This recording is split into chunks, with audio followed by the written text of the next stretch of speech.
Assalamualaikum warahmatullahi wabarakatuh. Perkenalkan saya Siti, mahasiswa Teknik Informatika.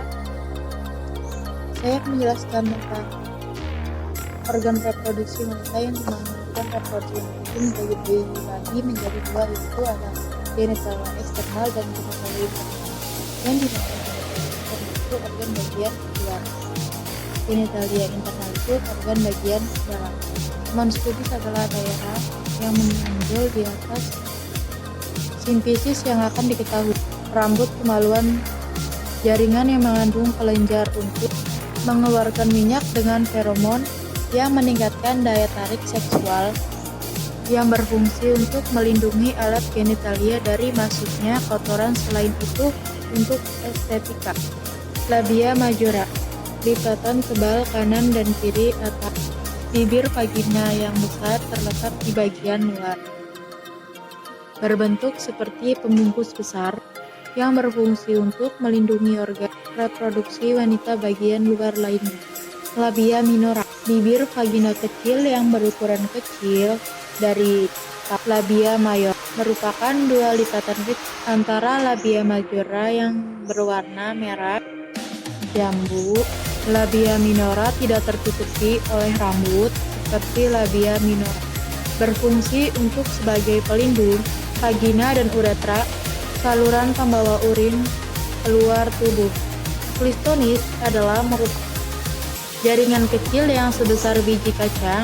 Fungsinya yaitu untuk memberikan kenikmatan seksual. Verticulum adalah rongga kemaluan yang terletak di labia minora dan merupakan muara dari saluran uretra dan lubang seperti bentuk itu. Berfungsi untuk mengeluarkan cairan aliran yang berguna untuk menemani vagina pada saat bersinggapan.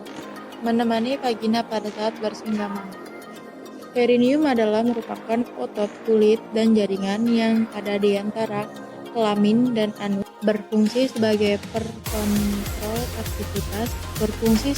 pengontrol aktivitas buang air besar, yang dimana BAB, dan buang air kecil. Hymen merupakan selaput yang menutupi introitus vagina. Bila tidak berlubang dinamakan atrenia hymenalis, dan hymen imperforator yang dimana berfungsi untuk memungkinkan darah menstruasi keluar melalui liang vagina. Dan yang kedua ada genitalia internal yang dimana organ bagian dalam. Vagina adalah organ yang berbentuk kub yang terdiri dari otot yang elastis yang menghubungkan uterus, cervix yang bagian seks keluar, organ bagian seks seperti vulva yang berfungsi sebagai saluran persalinan, tempat masuknya sperma, rahim hingga saluran keluarnya darah. Uterus, organ otot berbentuk buah pir terbalik dari sistem reproduksi wanita yang terletak di antara kandung kemih dan rektum. Fungsinya adalah menampung sel telur yang dialami sampai menjadi janin atau sampai siap untuk dilahirkan. Tuba fallopi adalah saluran dengan panjang sekitar 10-13 cm dan diameter sekitar 1 cm yang menghubungkan antara hidung telur atau ovarium dari rahim.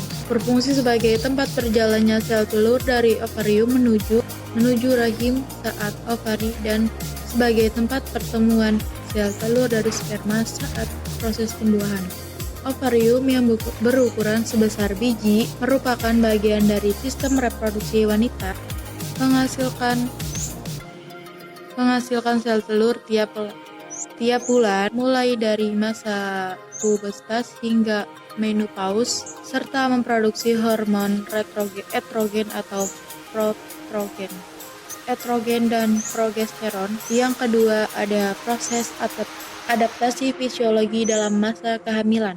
Adanya proses adaptasi, maka akan terjadi berbagai macam perubahan yang dilanjutkan oleh ibu hamil, terutama dari segi fisik, yang dimana akan mengalami pembahasan pada sistem reproduksi. Proses adaptasi dari segi fisiologi yang Yang paling nampak adalah sistem reproduksi karena janin yang sedang berkembang di dalam uterus, maka uterus akan membesar, kemudian akan membuat sistem reproduksi pada seorang ibu hamil menjadi beradaptasi dengan pembuahan tersebut. Hormon yang dihasilkan pun akan berpengaruh dan menyesuaikan dengan adanya perubahan pada ukuran uterus tersebut. Perubahan kardiovaskular,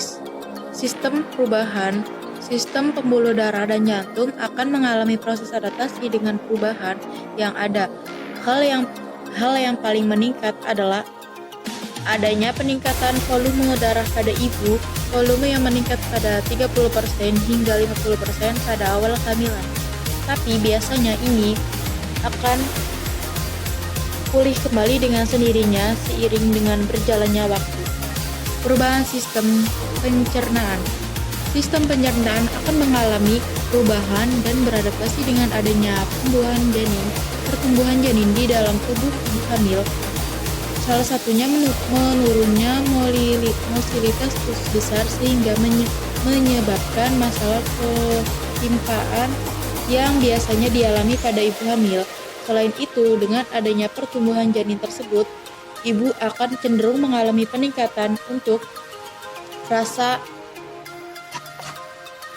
haus dan juga rasa lapar. Perubahan paru-paru. Dari segi pernapasan, paru-paru ibu akan mengalami perubahan. Karbon dioksida akan dikeluarkan melalui sistem pernapasan ibu. Untuk yang uterus yang semakin membesar juga akan menyebabkan dorongan ke atas sehingga menekankan diafragma. Kadang-kadang ibu akan merasakan perasaan sesak dan kesulitan untuk bernapas, namun ini juga wajar dan akan membuat ibu terbiasa dengan sendirinya. Sekian saya kurang lebihnya. Terima kasih, kurang lebihnya mohon maaf.